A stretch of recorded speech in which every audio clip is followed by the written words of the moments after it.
We've had all of these ideological issues running in the background of late.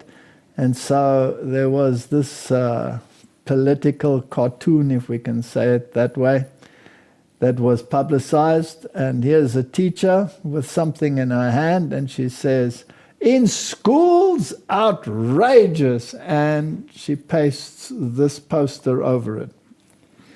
So is it a moral issue? Oh, for sure. And this is, again, a prime example of king of the north, king of the south. It's two ideologies. Yeah. Now, if you have trashed the king of the south ideology by taking it from the sublime to the ridiculous, and this is basically what the argument is, right? And you have all the transgender issues. These are there to fray the nerves of people. For sure. And push them in a direction. It's a very nice Hegelian dialectic. And it's very easy to climb onto the bandwagon. You can be sucked into this. And make yourself a soapbox. Especially when you read the Bible, when you're a Christian, then this is the type of thing that will suck you in very quickly. Okay, is it a question of worship? It is. It is a question of worship, all right? There's something else here.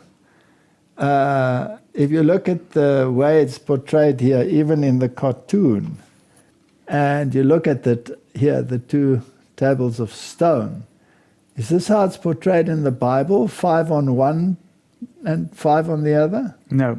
No, right? No, it's 4-6. It's 4-6. And the very long ones are here on the first table, referring to your duty towards God. And there are only 4, the fourth one being the Sabbath commandment. But here there are 5. And you can be pretty sure that the Sabbath will not be the Sabbath, but the Sunday, right? That's it. Because there are so many movements that attach the Sunday to the issue. Exactly. That would be the one that only states, remember to keep the Sabbath day holy. And that's where it ends. So not linking it to the 7th day where it says, because God was your creator. All right. If this becomes a state law and it is the same as the Catholic version, then who receives the worship?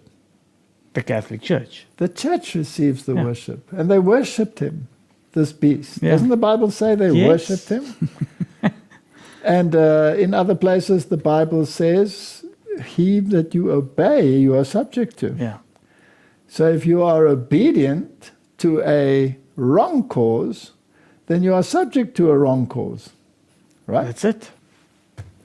So it is a religious issue of worship, and it has been portrayed in such a fashion that people are riled up and ready to take the law into their own hands. That's it. So you've got a lot of people supporting and a lot of people that's on board with this, and you've got a lot of them on the secular side almost. But then there are also some that sees there's red lights for this. There's no room for legislation of God's laws. Yes, but the trouble is those that see that there is something wrong with it are, unfortunately, a large number of them are on the drag queen wavelength. Exactly. And the abortion wavelength, and the transgender wavelength, and the et cetera, wavelength. They don't see the real issue. The issue is, who do you worship? The system, the world's laws and moral issues, or God's? Yeah. That's the real issue. So maybe we can just make it clear again. Don't get sucked into this. No, don't get sucked in. Don't get sucked into the ideology. Personally, you would say, well, I rejoice that the 10 Commandments are getting a place again. Exactly. But you can't rejoice if they're the wrong ones. It's a problem. Okay.